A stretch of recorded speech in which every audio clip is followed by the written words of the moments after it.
Salutations mes amis. Avez-vous déjà été dans une tempête où le vent hurle, les éclairs brillent et le tonnerre gronde? Cela peut être une expérience effrayante, mais imaginez à quel point ce serait pire sur la mer, où les vagues semblent s'écraser sur vous tandis que la tempête tourbillonne tout autour.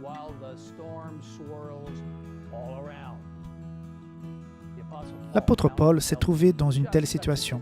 Nous pouvons le lire dans les Actes des Apôtres, au chapitre 27, où la situation est devenue si grave que l'équipage et les passagers ont commencé à tout jeter par-dessus bord. Comme nous étions violemment battus par la tempête, le lendemain, ils ont jeté la cargaison à la mer, lit-on dans Actes 27, 18. Et le troisième jour, ils ont été jetés de leurs propres mains les agrès du bateau. Le soleil et les étoiles ne nous ont pas apparu pendant plusieurs jours, et la tempête a été si forte que finalement, nous avions perdu tout espoir d'être sauvés.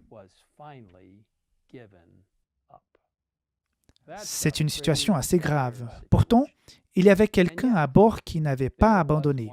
Cet homme était Paul. Car, voyez-vous, ce n'était pas la première situation mortelle à laquelle l'apôtre avait été confronté. Il décrit ses expériences dans 2 Corinthiens, chapitre 11, versets 24-27, qui dit ceci.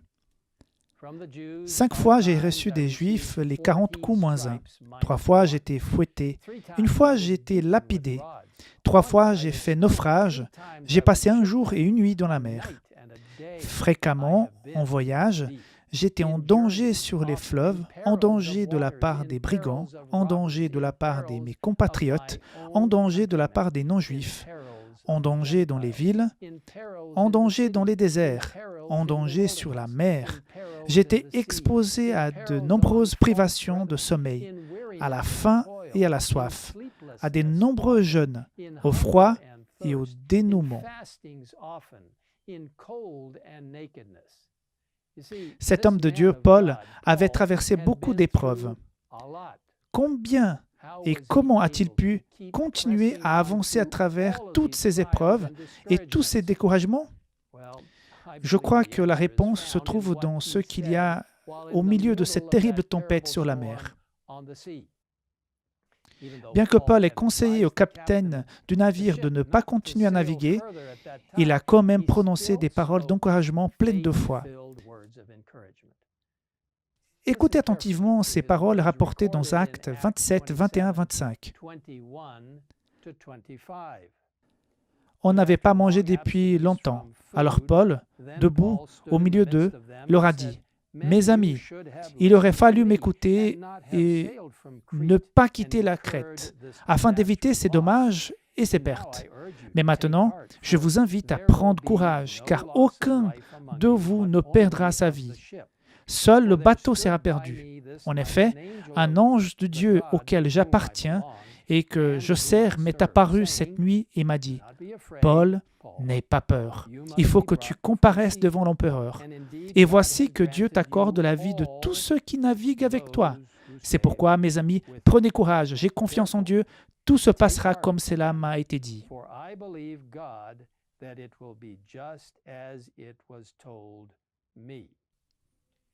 Comment Paul a-t-il pu avoir une foi aussi solide comme le roc au milieu d'une tempête où tout semblait perdu? Comment pouvait-il garder espoir dans ce qui semble être une situation totalement désespérée? Eh bien, vous pourriez dire, c'est parce que un ange est venu lui dire.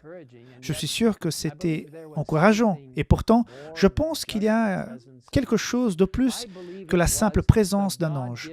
Je pense que c'était à cause du message divin que l'ange lui avait délivré.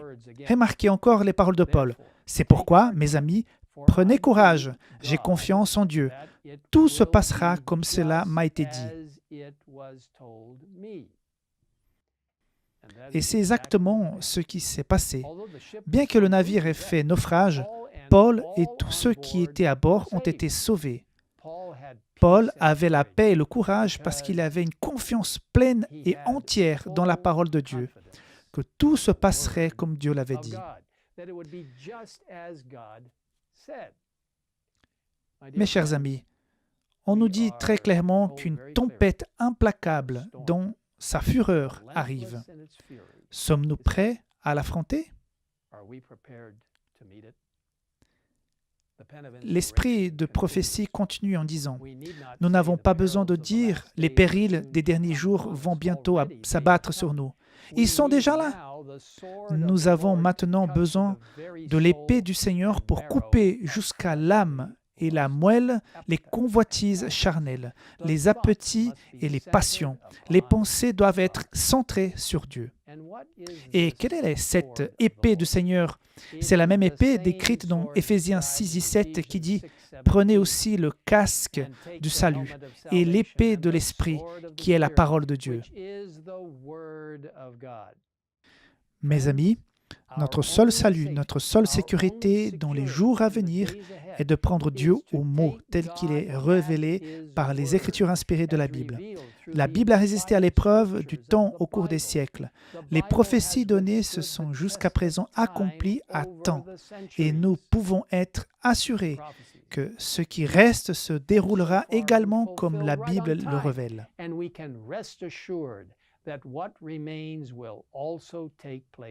Just as the Bible reveals.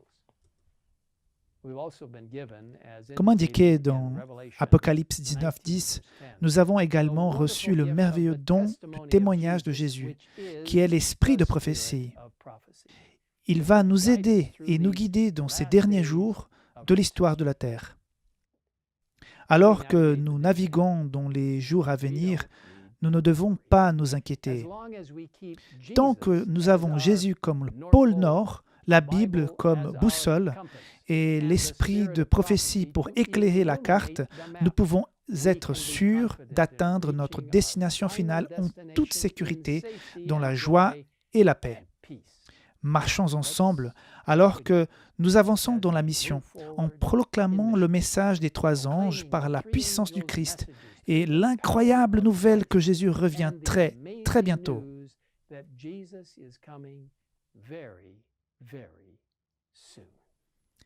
Prions ensemble. Père Céleste, merci pour l'étonnant message que tu nous donnes. Merci pour la parole de Dieu, la Bible, qui est aussi sûre que n'importe quelle fondation. Elle est la fondation de tout ton amour et de ton caractère qui nous est révélé. Ton caractère qui est fondé sur l'amour et ces mots précieux dans la Bible sont des lettres d'amour pour nous donner des instructions et des conseils. Et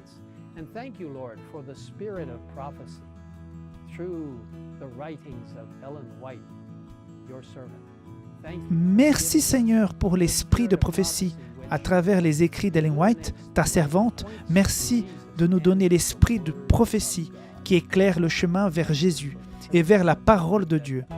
Merci pour le privilège de savoir que notre avenir est assuré lorsque nous nous appuyons chaque jour sur les mérites et les sangs de Jésus-Christ, en acceptant sa justice salvatrice et sanctifiante qui est le cœur même du message des 3 anges, nous aidons à comprendre, à revenir au véritable culte de Dieu et à proclamer au monde. Seigneur, donne-nous la ferme conviction que ta parole est la source de toute vie et de toute vérité. Bénis-nous maintenant, alors que nous entrons dans les derniers jours de l'histoire de la terre. Seigneur, nous nous appuyons sur ta parole et tes instructions de l'esprit de prophétie et nous te remercions de nous écouter. Nous te le demandons au nom précieux de Jésus. Amen.